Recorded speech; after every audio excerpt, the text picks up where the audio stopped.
Queridos amigos, que alegria estar aqui novamente hoje em mais um encontro com vocês. Hoje um encontro muito especial, onde nós vamos trazer no nosso portal um bate-papo muito importante, muito interessante, com uma pessoa que eu admiro, respeito demais e gosto muito, meu amigo Claudemiro Oliveira.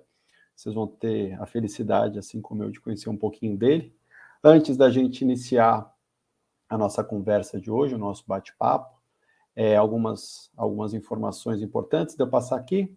Primeira delas, lembrar quem sou eu, para quem não me conhece. Eu sou Fábio Madia, eu sou o CEO responsável pela Academia Brasileira de Marketing.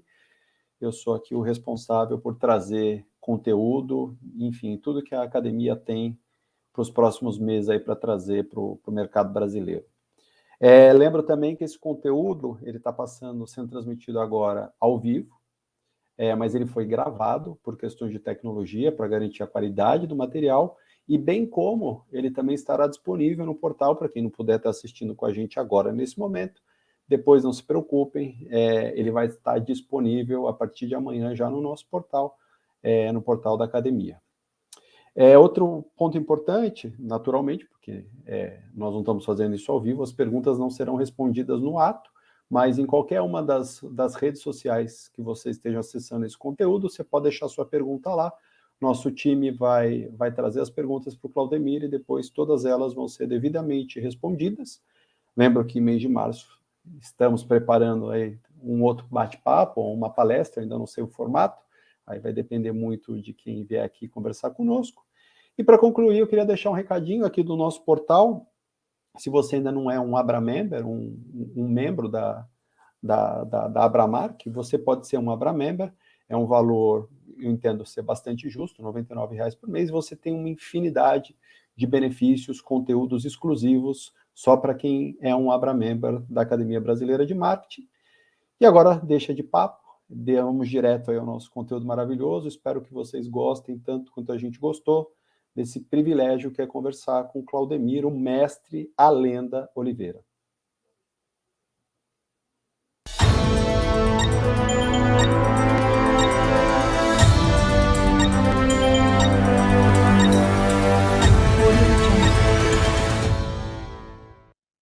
Querido amigo Claudemir, que alegria, que honra ter você aqui conosco hoje no portal da Academia Brasileira de Marketing para contar um pouquinho aí dessa sua maravilhosa trajetória. A gente vai bater uma bola, eu vou seguir aqui um roteiro que eu escrevi, mas naturalmente a gente vai tocando aqui ao longo da entrevista.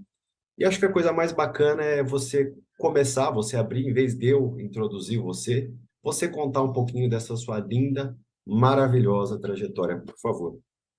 Uma alegria enorme poder dividir um pouco da minha vida profissional. Mas eu geralmente, Fábio, se eu me permitir, geralmente as pessoas veem o nosso currículo, trabalhou na Disney, foi professor da Universidade Disney, e as pessoas não sabem quem somos nós por trás. Geralmente eu tiro um minuto rapidamente. Eu venho de uma família muito grande. Minha mãe teve 21 filhos, sou nordestino.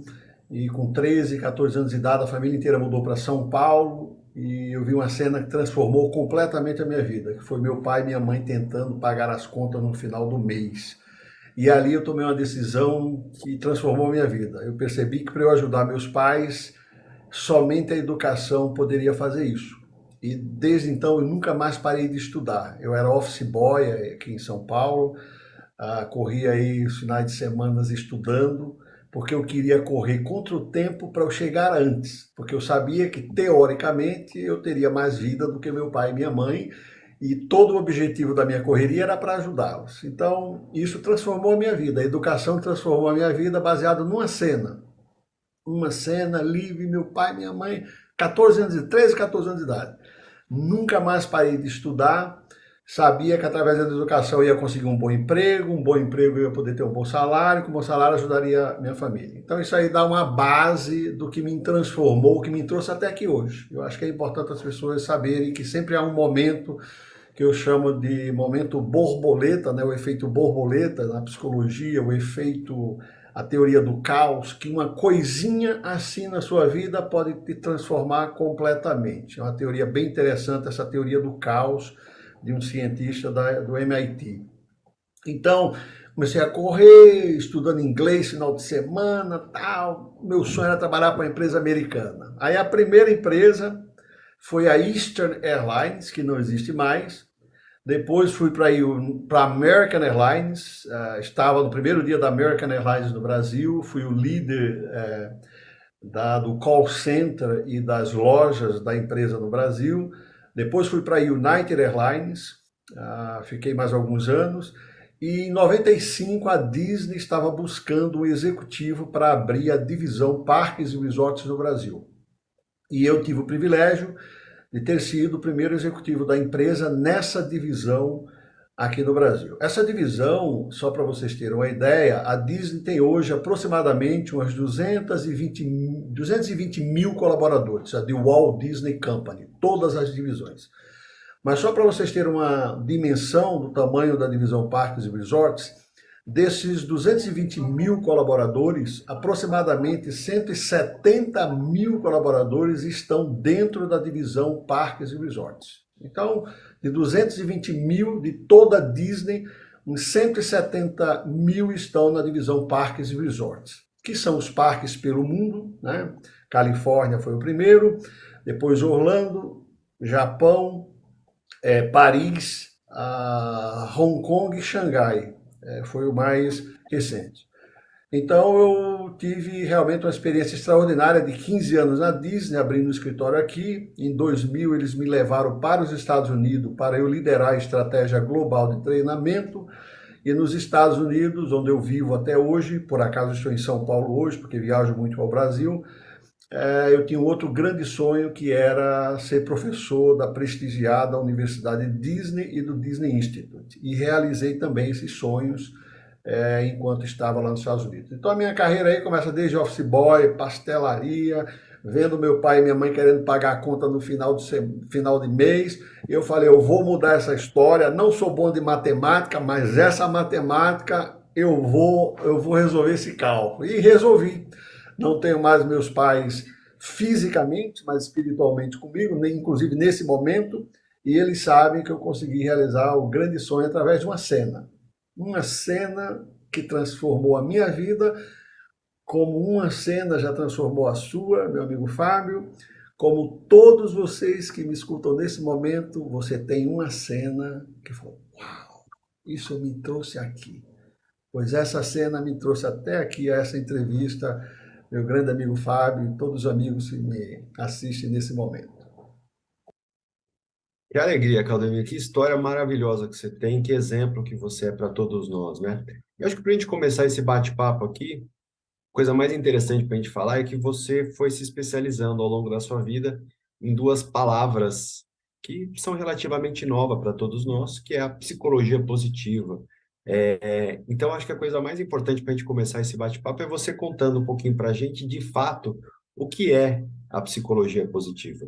Essa é uma pergunta interessantíssima, Fábio. Obrigado, porque eu tenho a oportunidade de explicar o que faz um cara que é executivo da Disney chegar aos Estados Unidos, e já tinha feito 2 pós-graduações aqui no Brasil pela SPM, dava aulas na SPM antes de ir para os Estados Unidos, dei aula também na sua instituição. Enfim, quando eu cheguei aos Estados Unidos, eu não queria mais fazer MBA, não queria fazer nada relacionado com administração. Então a Disney me falou, olha, você pode estudar o que você quiser que a gente paga.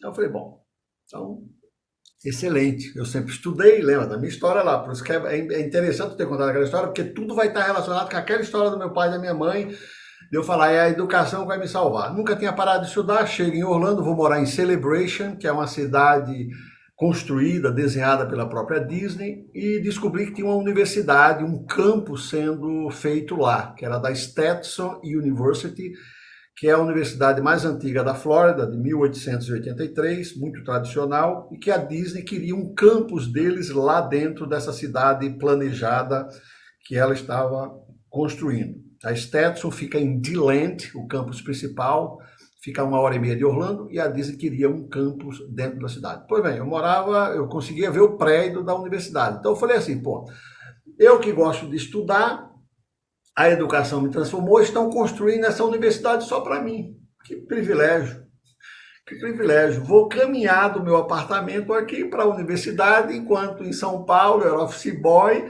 eu pegava 2, 3 ônibus. Então, acho que eu vou agradecer a Disney por isso. Pois bem, aí fui atrás do curso. Bom, o que eu vou fazer aqui? Mestrado no quê?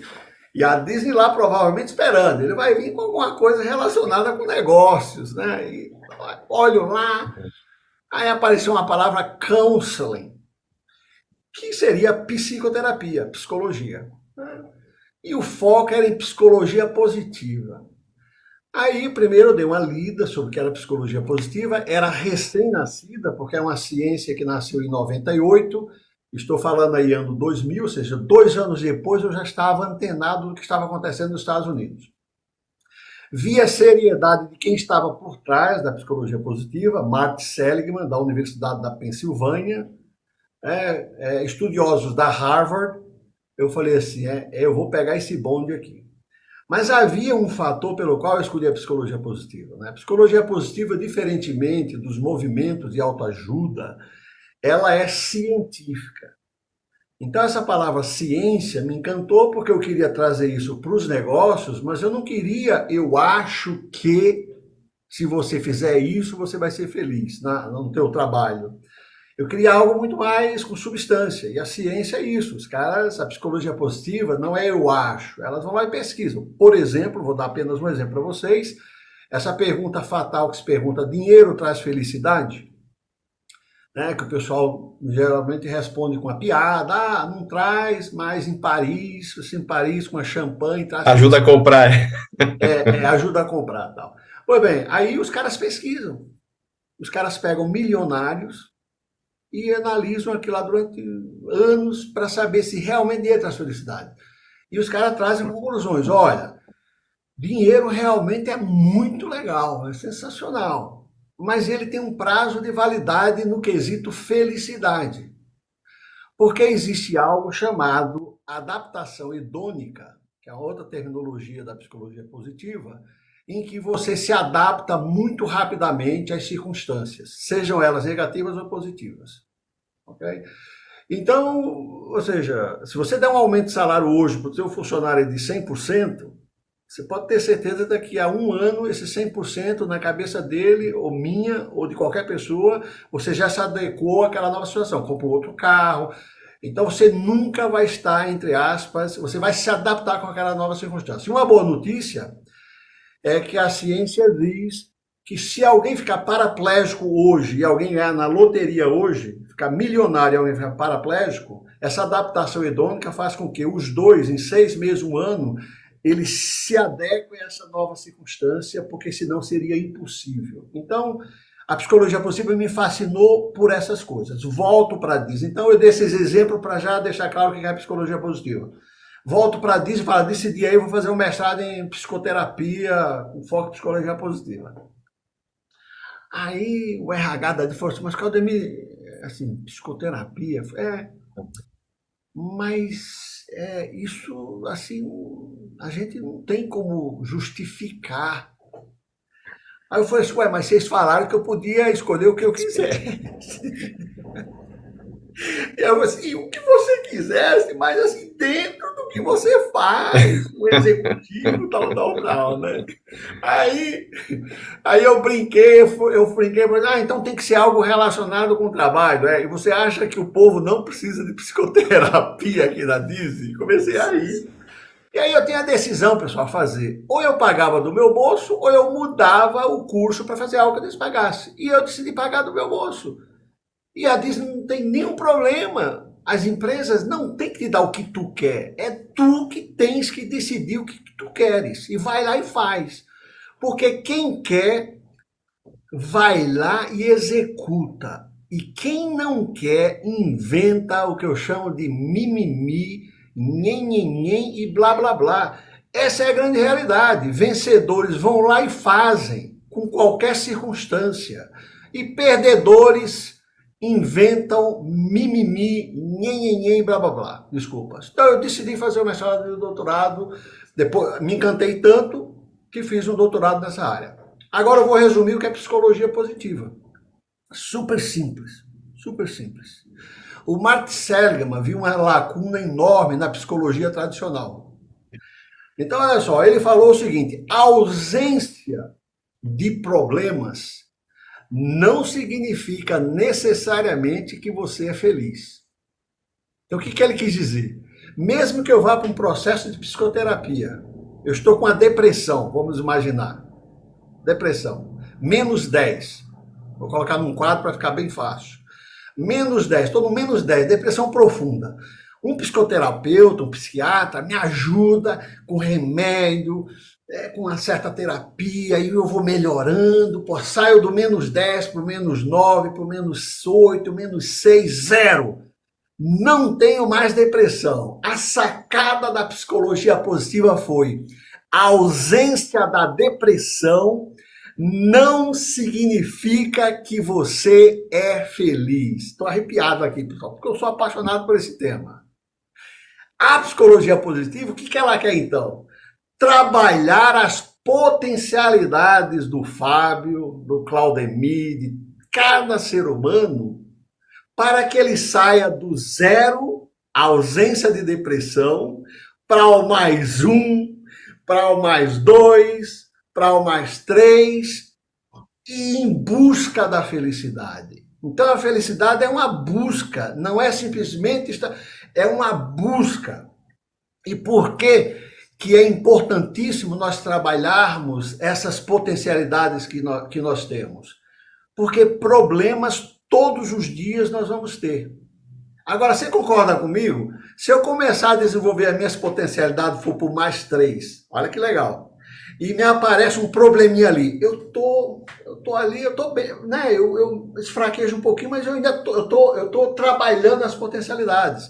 A minha chance de ir para o -10 diminui. Se eu estou no 0 e eu não busco trabalhar as minhas potencialidades, vou ficar no 0, qualquer problema eu baixo para o -9, ou melhor, -1, e aí não trabalho as minhas potencialidades, vou para o -2 e volto lá para o -10. Então, o trabalho da psicologia positiva, cientificamente, por essas universidades que eu já mencionei, é esse: como nós podemos, Fábio e todos que nos escutam, podemos trabalhar diariamente nossas potencialidades.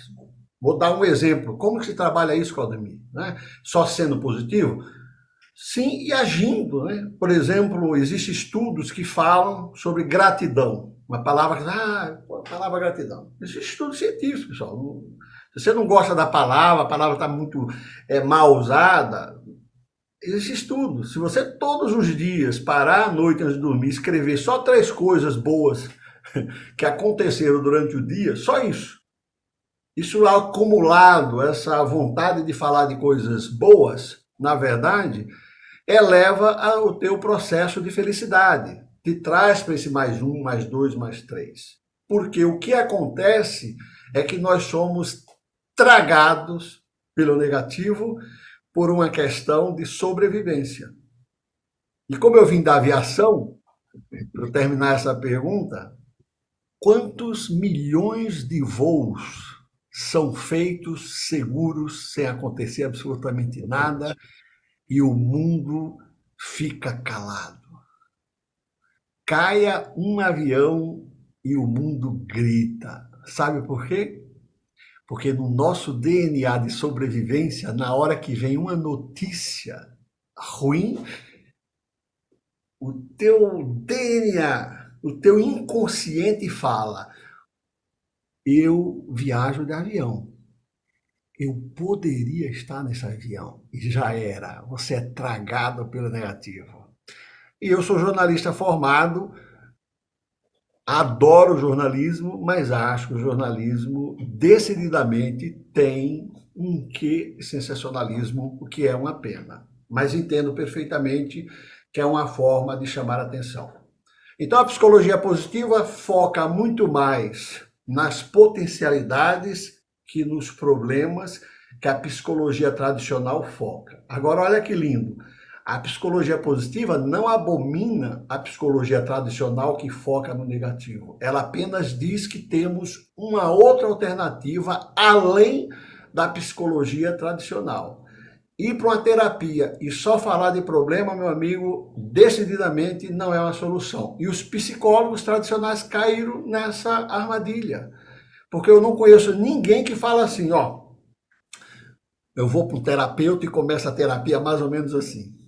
Terapeuta, eu ando tão feliz ultimamente, mas tão feliz que eu não sei como dividir essa felicidade. Não existe. O cara só vai para terapia para falar de problemas. E o psicólogo cai nessa trampa, para falar uma palavra em espanhol, nessa armadilha, e fica ali toda semana nós temos para falar. Essa semana pode ser o meu trabalho, a semana que vem pode ser o trânsito, a outra semana pode ser a namorada ou namorada, a outra é o cunhado. Você vai arrumar. Então o psicólogo de psicologia positiva toca nesse assunto, mas ele ali do nada ele fala, me fala o que deu certo essa semana para você. O cara não está esperando. Então, é uma ciência fascinante, absolutamente fascinante. Que maravilha, Claudemir. Quando a gente olha para o processo do branding, da construção de uma marca forte ali no mercado, nós entendemos que esse é um processo que vem de dentro das empresas para fora, né? O processo dele começa naquele asset que é o mais importante de uma empresa, que é seu time, que são suas pessoas, que são seus parceiros, seus colaboradores. E a partir do entendimento real do que é esse negócio por essas pessoas, você vai trabalhando toda a cadeia até que em um momento você chega no mercado de forma consistente e relevante. Você naturalmente trabalhou em empresas onde isso era muito presente. Então, eu gostaria que você contasse um pouquinho aí da sua experiência, de exemplos, e como você acredita nesse processo e no impacto que as pessoas têm no processo de construção de marca, de marcas relevantes e fortes. Fábio, excelente pergunta. A psicologia positiva, nos Estados Unidos, pelo menos, no Brasil, ainda engatinha, temos alguns excelentes profissionais, mas engatinha. Só para você ter uma ideia, não sei se isso mudou, mas o próprio Conselho Regional de Psicologia não reconhece no Brasil a psicologia positiva, o que é absolutamente surreal. Se tiver algum psicólogo me ouvindo, me desculpe, mas eu tenho que realmente é absolutamente assustador eu saber que o Conselho Regional de Psicologia, até alguns anos, não sei se isso mudou, acredito que não, senão alguém já teria me falado, não reconhece a psicologia positiva. As empresas são feitas de pessoas, como você bem colocou aí, né? E as pessoas estando bem com elas mesmas, naturalmente que há uma tendência a essas pessoas serem muito mais felizes, muito mais produtivas e, como consequência lógica, as empresas têm muito mais, vamos dizer assim, muito mais sucesso. Então, não adianta, como você bem colocou, começar de fora para dentro, né? Você começa a arrumar a loja de dentro para fora. A Disney, por exemplo, ela é expert nessa área. Uma empresa naturalmente que falha, como qualquer grande empresa. Tivemos até recentemente aí a queda do CEO, voltou o Bob Iger, que eu conheci de perto, ou seja, vi a gestão dele do Michael Eisner, porque fiquei lá 15 anos. E tudo a ver com pessoas. Tudo a ver com o bem-estar das pessoas. Os próprios colaboradores, esses 220 mil que eu falei para vocês, da Disney, não tinha grande simpatia, empatia pelo Bob Chapek. Então já começa aí, entendeu? Dentro da empresa, as pessoas não estavam felizes e, como você bem falou, como é que você vai construir um branding que começa com as pessoas que são quem realmente faz a diferença na empresa não estando bem? Então a Disney, inclusive, dentro desse contexto da psicologia positiva, a Disney tem um tripé do sucesso, que é o primeiro, adivinha qual é? Ela usa uma palavra diferente, elenco, e traduzindo, pessoas. Pessoas. Pessoas. Aí depois ela fala em cenário, que é tudo que é visto pelo cliente, né? Ela acredita que isso é muito importante. E o terceiro é processo. A Disney usa uma expressão espetacular que ela diz que a gente aqui não faz nenhuma magia. Como não, Claudemir? A Disney é uma empresa de magia. A gente vai lá e a Disney fala assim, zero de magia. É o processo que a Disney tem que faz a magia acontecer. tudo na Disney tem processo. E eu aprendi isso quando eu entrei na empresa. Eu não gostava da palavra processo. Muitos de vocês também, pô, processo é uma coisa chata. Pois bem, esse chato só é chato, sabe por quê? Porque nós, como líderes, falhamos em contar o significado do processo. E aí tentamos empurrar a goela dentro do funcionário. Tem que ser assim, ele não compra a ideia e aí fica patinando, porque precisa treinar e retreinar. O colaborador precisa entender o propósito. Posso dar um exemplo?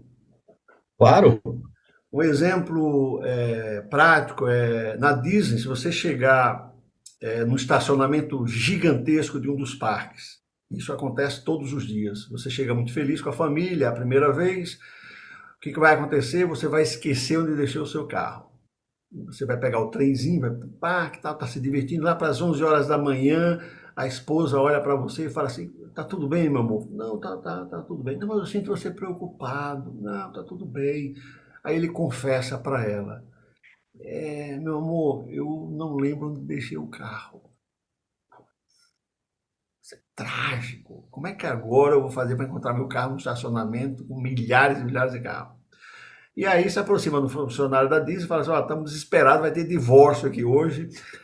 Acho que a gente vai ter que ser o último a sair do parque, porque até encontrar esse carro vai ser difícil. Aí o funcionário olha e fala assim, mas você sabe que a gente faz magia aqui, né?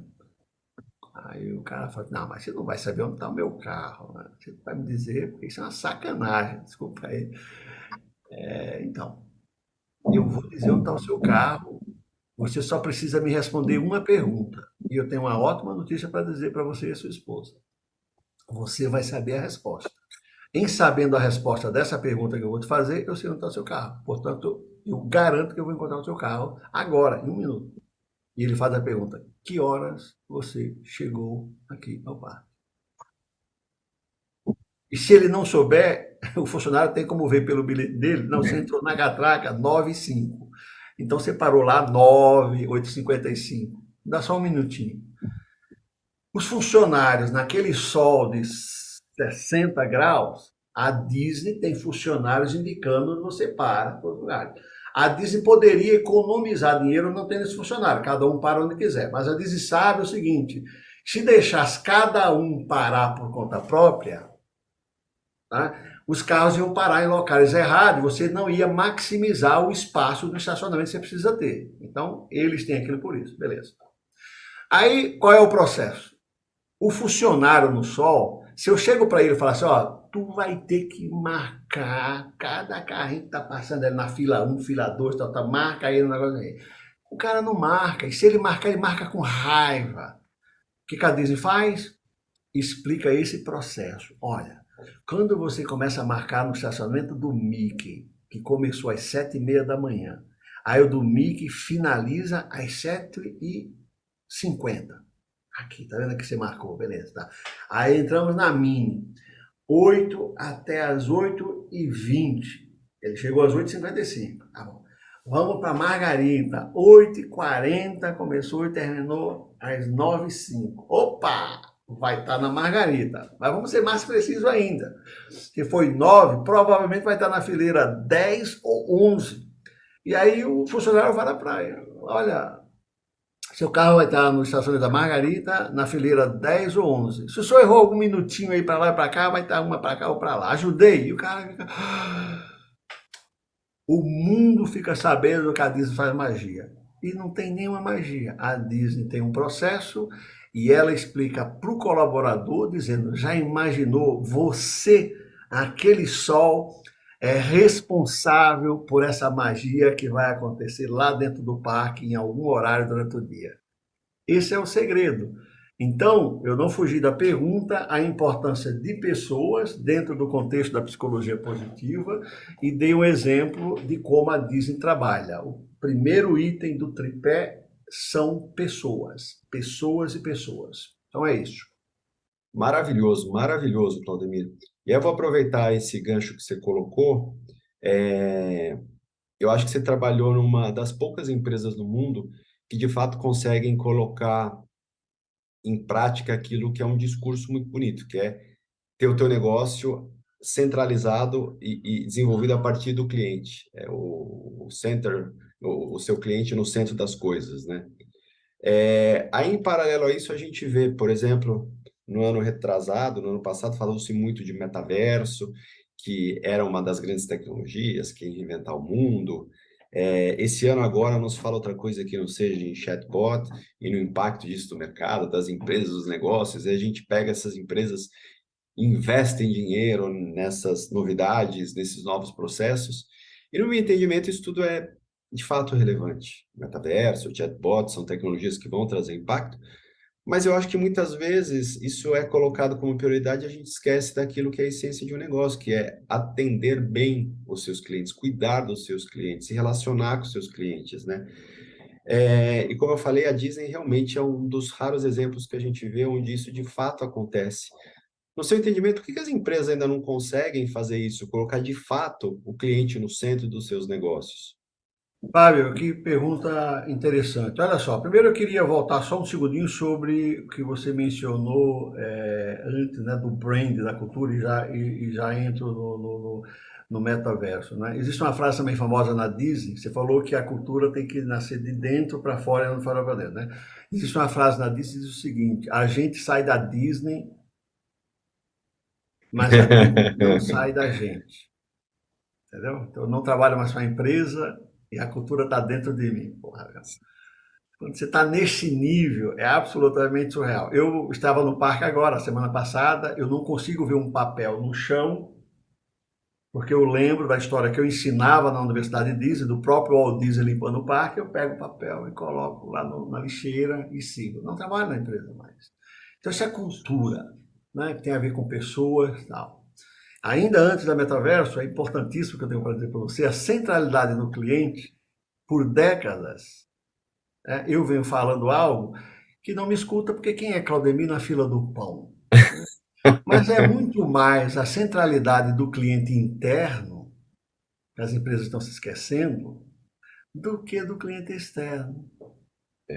O cliente interno é muito mais importante do que o cliente externo. Claudemir, que você está louco que você está falando. Essa história, vou falar e vai ficar gravado, e pode colocar para o pessoal. Essa história que é o cliente que paga a conta da luz no final do mês, ela é real, mas ela não é tão profunda quanto se eu disser quem paga a conta de luz, o aluguel da empresa, é o colaborador interno. Ou as empresas acordam para entender, e dentro do contexto que você falou, que é de dentro para fora, ou já era. Cliente que nós endeusamos, que paga realmente, é maravilha, mas ele é uma consequência. Então, eu não tenho nenhum problema do endeusamento do cliente externo, que as universidades e que o mundo endeusa por décadas. Mas eu preciso colocar nesse mesmo nível o cliente interno. Me desculpe, mas esse reinado tem que ser dividido. Se você não quiser tirar, já que o Claudemir está querendo exagerar de dar o reinado para o cliente interno, porque eu acho que o cliente externo é uma consequência, que pelo menos se fale mais sobre essa questão do interno. E se você aí acha que eu estou falando besteira, de que o endeusamento é maior no cliente externo, é só você fazer uma pesquisa. Quantos livros existem sobre o atendimento ao cliente externo, sobre o encantamento do cliente, e quantos livros existem sobre a preocupação do cliente interno? Existe, faça uma proporção, posso garantir para vocês, assim, sendo bem otimista, que para cada 10 livros sobre o cliente externo, existe um, se existir, sobre o cliente interno. Então, assim, eu posso construir, o Walt Disney dizia, você pode construir o melhor lugar do mundo, mas sem pessoas você não faz o sonho realidade. Você trabalha em pessoas, pessoal. Você pode construir o melhor hotel do mundo. Se você colocar antas, e com todo respeito às antas, né, para trabalhar no check-in, não vai rolar. O cliente não existe. O cliente aparece quando existe naturalmente essa preocupação de dentro. Dito isto, para não deixar vago, vamos ao metaverso. Que eu piro também, hein? Piro. Uma vez eu estava numa dessas grandes empresas de material de construção, gigante, uma das gigantes. Não vou falar nome porque eu sou um cara delicado. Eu critico em privado e elogio em público. Isso é outra coisa que a gente precisa aprender. Jamais faço isso. Até porque pode ser pontual aquele erro da empresa, né? Você, quando ela realmente chuta mesmo o pau da barraca e que não tem mais jeito, a gente faz público para ajudar. Mas, em geral, eu não faço publicamente, né? E os caras com as propagandas lindas de metaverso, investindo em metaverso, aí eu entro lá para fazer compra. Aí tu entra no Wi-Fi da empresa que fica se vangloriando que tem metaverso e não dá 1 megabyte. Tu não consegue fazer absolutamente nada. Então é o seguinte, galera, para usar uma expressão popular, é o seguinte, meu, primeiro resolve o básico e depois vamos falar de metaverso. Um monte de gente falando de coisas estratosféricas não está resolvendo o básico do básico do básico, meu. Não me vem com esse papo, entra lá na tua loja lá e não tem internet, a tua internet é horrível. E te falo mais, hein? Eu sou tão bonzinho que quando acontece uma primeira vez isso comigo, eu nunca julgo. Não, pode, Fábio, acontece comigo, tal. Eu volto nessa loja no mínimo umas 10 vezes em épocas diferentes e vou observando. Incompetente. Para de falar de coisas gigantescas e lindas quando você não entrega nem o básico do básico, meu. Dito isto, vamos então agora para a inteligência artificial. Lindo, maravilhoso. Tanto é que o metaverso já não se fala mais, como você bem colocou. Por que será que não se fala mais tanto do metaverso? Porque não resolveram ainda o básico do básico do básico. Resolva o básico do básico do básico, aí a gente vai para o metaverso. É impressionante, pessoal. Então, óbvio que eu não sou contra a tecnologia, óbvio que eu adoro tudo isso tecnológico, mas eu acho que as empresas precisam tomar cuidado, né? Precisam tomar cuidado porque você precisa cumprir com aquilo que você promete. E à medida que você está falando, prometendo algo extraordinário, e você entra na tua loja, lá dentro da loja, e você não entrega nem o básico do básico, é bem complicado você cumprir essa promessa. É a mesma coisa ser num restaurante que fala que é limpo, maravilhoso, a comida é bem tratada, e você entrar no banheiro está sujo. Limpa primeiro o banheiro e depois você vai lá no mercado e fala que vocês são espetaculares, comida de qualidade, orgânica, os melhores chefes. Limpa o banheiro primeiro e depois a gente vai. Então o meu ponto é o seguinte, todos esses temas são espetaculares, maravilhosos, eu só espero que as empresas saibam onde elas realmente estão para que elas possam se expressar dentro do contexto de onde elas realmente estão. Simples assim.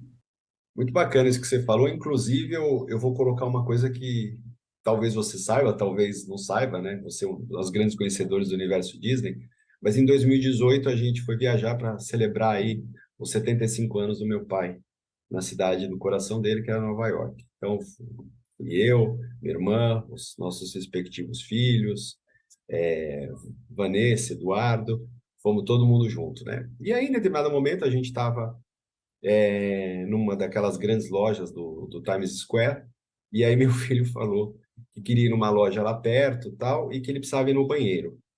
Eu falei, tá bom, vamos procurar aqui na loja que deve ter. Aí eu fui perguntar para a atendente dessa loja, e aí o que me surpreendeu muito é que ela falou, senhor, o único banheiro disponível nessa região do Times Square é o banheiro da Disney.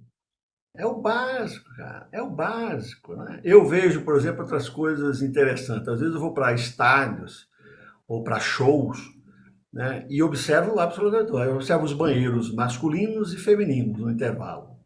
Os femininos com filas enormes e os masculinos. Pô, meu, eu tenho que ensinar um arquiteto. O Claudemir, que não é ninguém na fila do pão. Eu tenho que ensinar um arquiteto, quando planeja um negócio desse, que precisa de mais banheiros para as mulheres do que para homens. Meu, eu piro, cara, com as coisas que eu vejo. empreendimentos bilionários, gigantescos. Eu piro, absolutamente piro com essas coisas. Claudemir que não entende nada, absolutamente nada de arquitetura, de engenharia. Eu observo e falo, vem cá, qual é a parte que eu vou precisar ensinar alguém que eu não deveria ensinar? Aí eu volto ao básico, as pessoas estão falhando no básico, pessoal. A estrutura é espetacular e no básico as pessoas estão errando. Então é um negócio assim surreal. Aliás, esse exemplo do banheiro é interessantíssimo, porque me trouxe uma outra história linda de atendimento ao cliente e de detalhes da Disney. Adivinha qual é a segunda pergunta que mais fazem nos parques da Disney? Onde fica o banheiro? Onde fica o banheiro? A primeira é que horas é a parada das 3 da tarde. Eu vou explicar as duas, porque está dentro do contexto da sua pergunta, que é espetacular. E a Disney fala o seguinte, nunca seja grosso com o cliente, você tem que entender o que ele quis dizer. Então, sobre a primeira, quando ele diz que horas é a parada das 3 da tarde, ele está querendo dizer o seguinte, que horas a parada passa nesse local que eu estou aqui com a minha família. Você precisa entender o que o cliente quer dizer. Você fala, olha, a parada começa às 3 lá em Frontierland e vai passar aqui onde vocês estão aproximadamente às 3h22. É isso. Não precisa ser grosso. Pô. Pergunta idiota é essa. Então, os clientes muitas vezes fazem essas perguntas, mas você precisa entender o que ela está querendo dizer. A segunda do banheiro é o seguinte. Existem muitos banheiros nos parques. Então, olha só. Milhares de pessoas passando. E o banheiro está do outro lado aqui. Então, alguém me pergunta, onde fica o banheiro aqui? A segunda pergunta mais feita nos parques. Se eu faço assim com o dedo, é ali, é daquele lado. As pessoas que estão passando, se olharem para cá, vão pensar que eu estou apontando para ela e não estão entendendo. Também que é um dedo, não é uma boa. Olha o que a Disney faz, pessoal. De graça para vocês aplicarem nos shoppings, nas lojas. Olha só, a Disney usa ou 2 dedos ou os 4. Em vez de ela apontar assim, fica ali, né, aqui, vamos ver que o banheiro está aqui. Ela faz assim, ó, fica ali do outro lado e volta a mão. Ó, fica ali do outro lado e volta a mão. De graça, eu falo para o pessoal que me contrata, pessoal, tudo da Disney, a maioria dos conceitos são comportamentais. Você não gasta 1 centavo a mais para aplicar no teu negócio. Agora, onde está o erro? Chegar na loja e falar assim, a partir de hoje aqui todo mundo não vai fazer mais assim, vai assim, já era. Tem que chegar e falar para o funcionário, deixa eu te explicar o porquê que a Disney faz isso. Na hora que o colaborador compra, você não precisa treiná-lo mais. Por isso que as empresas continuam errando, porque elas empurram goela abaixo uma cultura que não foi explicada. Então note, né, que as empresas, como a Disney, respondendo a tua pergunta, ela usa desses detalhes para encantamento ao cliente. Mas volto a repetir para os meus amigos aqui. A Disney, como qualquer outra empresa, comete erros e muitos erros. Por que eu me previno colocando isso? Porque eu sou um apaixonado pela empresa, não nasci ontem, você amanhã pega um voo, vai para Orlando, viu essa palestra, né? Eu estou falando palestra porque eu adoro palestra, essa nossa entrevista aqui, esse nosso papo aqui, o cara fala, pô, vou encontrar o céu, um negócio extraordinário. Chega lá e encontra um banheiro sujo. Pô, mas o que aquele cara falou ontem lá? Eu não sou bobo. Eu vou lá todos os dias, tem coisa errada, em vez de encontrar coisa errada, estão tentando melhorar, trouxeram outro CEO porque estavam fazendo coisa errada, entendeu? Mas a empresa que erra, ela pode errar, mas ela precisa consertar o mais rápido possível isso aí. Porque existe um contexto na Disney que fala para cada momento trágico, você precisa de 37 momentos mágicos para trazer o cliente de volta. Mas, Claudemir, que exagero. O Kotler, se não me engano, fala em 6 no máximo. Que história é essa de 37? Que exagero, Claudemir. Kotler, eu acho que é o Kotler, não lembro agora. Adoro você, mas eu fico com os 37 da Disney. Quer um exemplo? Compra um carro 0 km. Quantas mil peças? Não são 37. Quantas mil peças tem um carro? Quando você chegar em casa, um arranhãozinho assim do tamanho, um arranhãozinho desse tamanho na porta, você só viu que eu chego em casa. Ué, mas o carro está perfeito. Não quero esse carro. Não quero. Ou a geladeira. Vai para um hotel de luxo e tudo é perfeito. Põe 37 itens positivos. Tu vai tomar o banho agora. Quando tu liga o chuveiro, é aquele pinguinho que tu tem que escolher onde. Ou a internet, vou fazer uma reunião com vocês no hotel e de repente não tem internet. Esse erro é fatal. Por isso que empresas como Disney, gigantes, que estão na frente, elas prezam por não errar. Exatamente que ela sabe disso, é difícil trazer ele de volta. Mas elas erram. E aí vem a segunda fórmula da Disney de encantamento ao cliente, dos detalhes que você me perguntou na tua pergunta original. Que é o quê? Quando errar, resolva imediatamente. Quanto mais rápido você resolve, mais você traz ele de volta. Então, são coisas às vezes simples, tem que estar dentro da cultura, como você bem abriu o nosso bate-papo, dentro da empresa para fora. Que maravilha. Você talvez seja um dos maiores embaixadores da Disney no mundo, né? Porque ela é uma empresa maravilhosa e você faz com que ela seja ainda mais maravilhosa, porque você é meu amigo, eu tenho liberdade para falar isso, você é maravilhoso. Você é um ser humano muito diferenciado. Você é tão generoso à Disney que você foi lá e entrou no universo dela, você foi nos primórdios dela como eu nunca conheci alguém fazer. E aí essa vai ser minha próxima pergunta e a pergunta de encerramento. Mas antes eu tenho a seguinte pergunta. Você, na sua generosidade, você escreveu 2 livros. Você escreveu o livro óbvio e o livro não óbvio. O livro óbvio é contar a história do Walt Disney, que é um livro impecável, que fala desse cara que o mundo inteiro conheceu, que virou essa celebridade que todo mundo se referencia. E você escreveu o livro não óbvio, que é do Roy, do irmão do Walt Disney. Exatamente. E eu acho que você teve essa delicadeza de mostrar para as pessoas a importância dos dois lados, né, do equilíbrio das personalidades.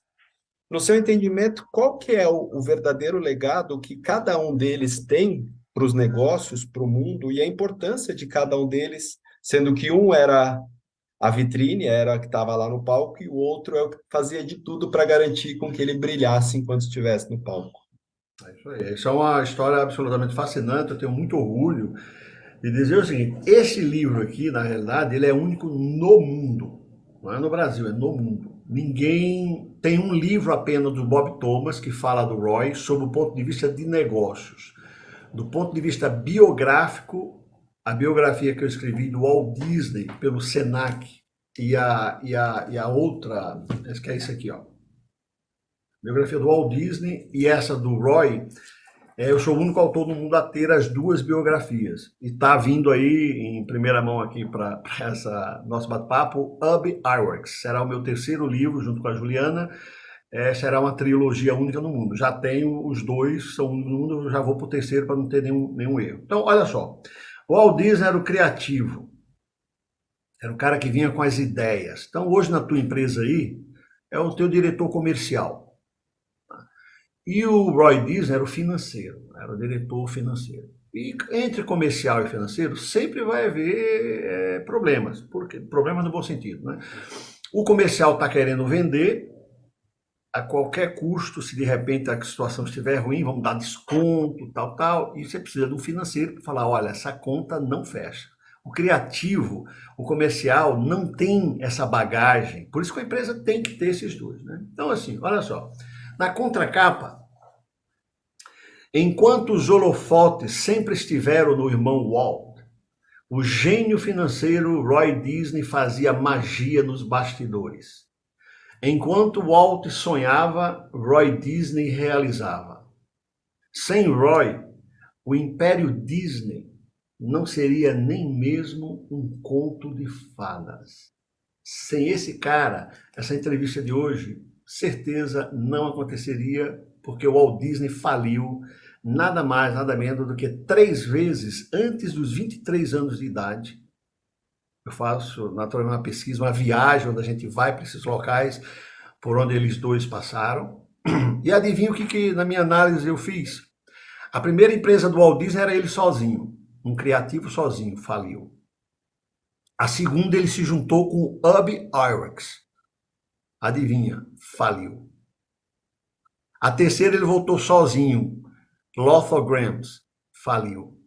Desesperado, desiste da animação, que ninguém sabe. O Walt Disney desiste da animação. Cheguei tarde na animação. Olha que história linda para a gente terminar o nosso bate-papo.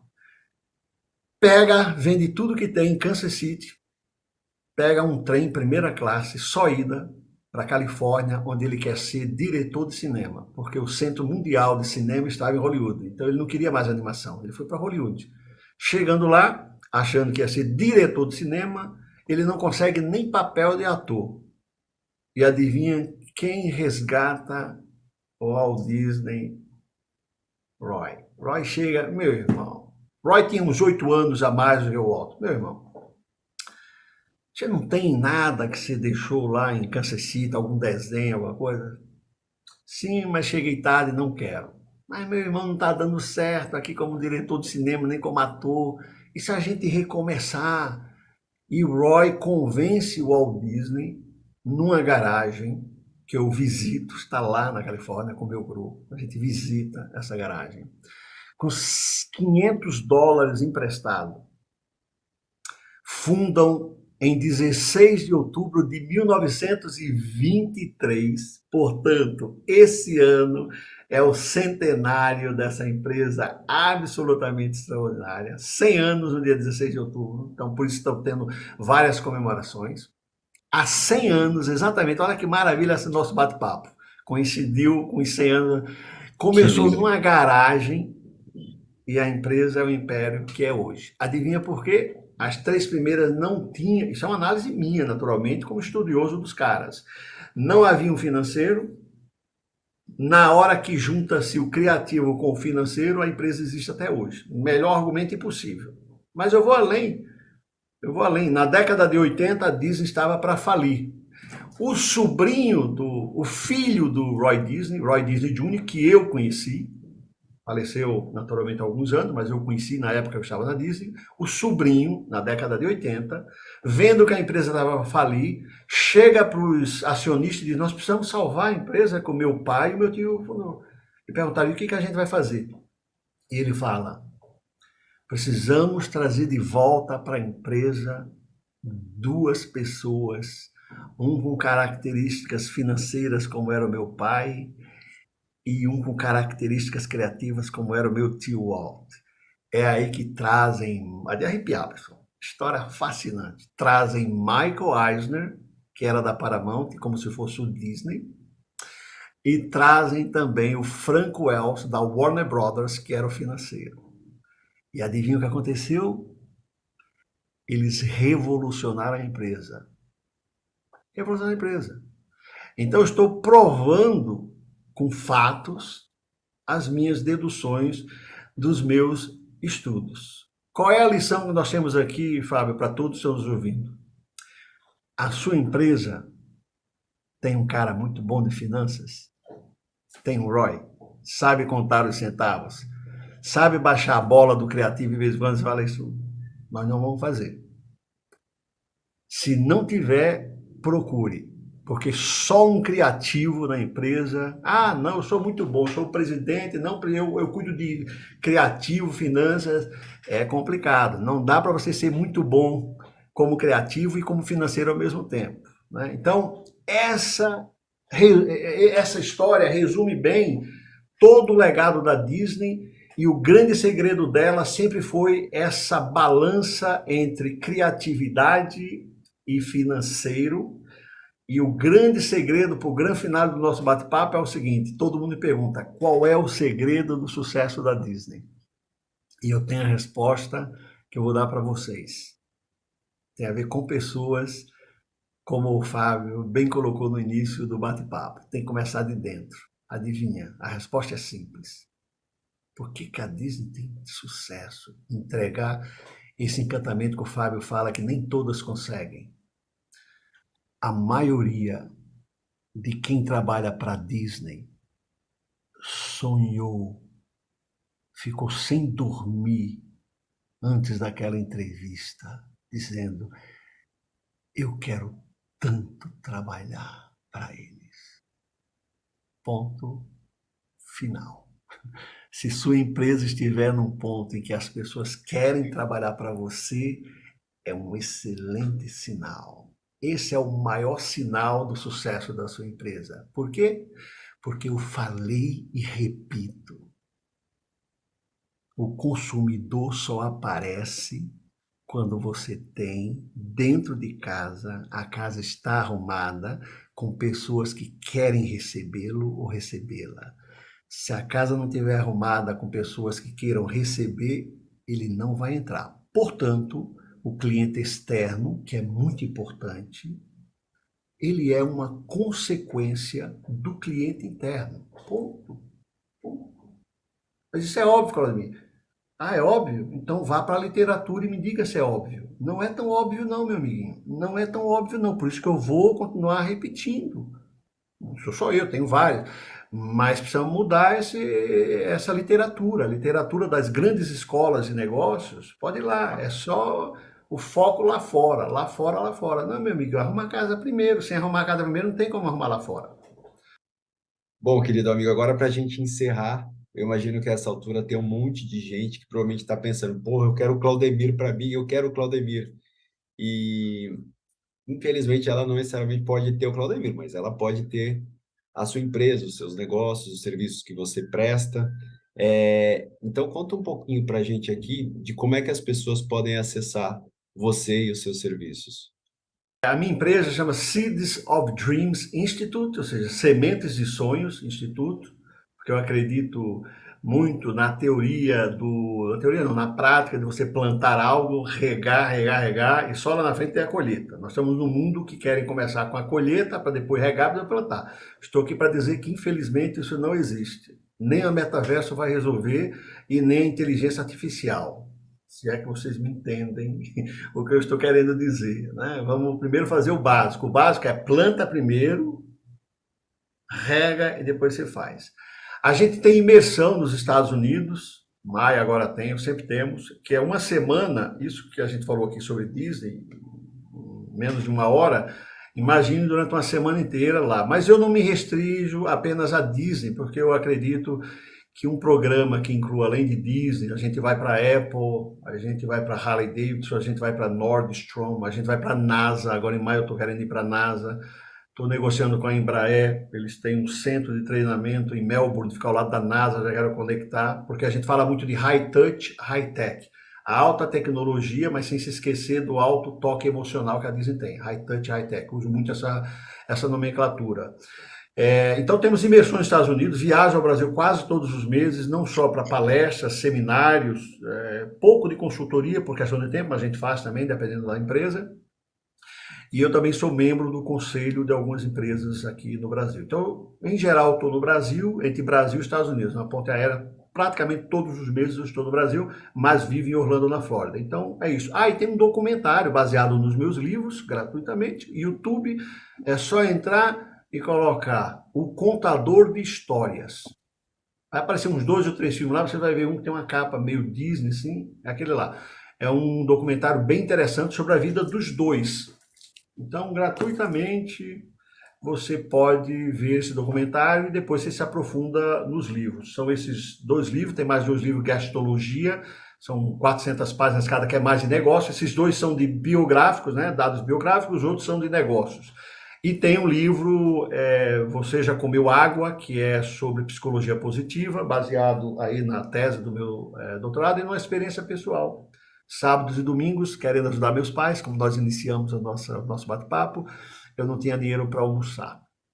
E a única coisa que eu tinha ali na rua Senador Feijó, Instituto Roosevelt, ali perto da Praça da Sé, na hora do almoço, os amigos me chamavam, Claudemir, vamos almoçar. E eu não tinha dinheiro para almoçar, meus amigos. E eu só tinha água. Por isso o título do livro é Você Já Comeu Água? Eu tinha um sonho de ajudar meus pais. E quando você tem um sonho, você vai e paga. Você não inventa desculpas. Quem quer vai lá e faz. Quem não quer inventa desculpas. Eu sou como um rio. Se aparecer pedrinha, eu passo por cima. Se aparecer pedra gigante, eu faço um volume de água e passo pelo lado, e se ela continuar lá, eu passo por cima também. É simples assim. Vamos para cima, meus amigos. Não temos tempo a perder. A vida é bela, preciosa e precisamos realmente continuar com qualquer circunstância. A vida é bela. Que maravilha, meu amigo, que maravilha, que alegria. Ó, e hoje eu tô aqui, ó, em sua homenagem. Eu vim aqui, ó, com a camiseta do chefe. O chefe está aqui comigo hoje. Eu gostaria de agradecer do fundo do meu coração, aqui em nome de todos nós da Academia Brasileira de Marketing, eu como seu amigo. É uma honra ter você aqui, você que é uma pessoa espetacular, uma pessoa maravilhosa, com uma trajetória de vida única, com um conhecimento absurdo. Seguramente você, de alguma forma, na palestra, porque na primeira palestra que eu vi sua lá atrás, você mudou minha vida, porque você me deu um outro aspecto, uma outra visão em relação aos negócios, ao mundo. E eu, como recado final, deixo uma mensagem para vocês, profissionais de RH, vocês que contratam palestras, serviços nas empresas de vocês, para que não deixem de considerar o Claudemir na sua próxima palestra, como no seu próxima convenção, no seu próximo evento, porque ele é, de longe, seguramente, um dos melhores palestrantes que eu já vi na vida. E é isso, queridos e amados amigos, nos vemos aqui em breve, num próximo bate-papo, numa próxima palestra no mês que vem. Forte abraço.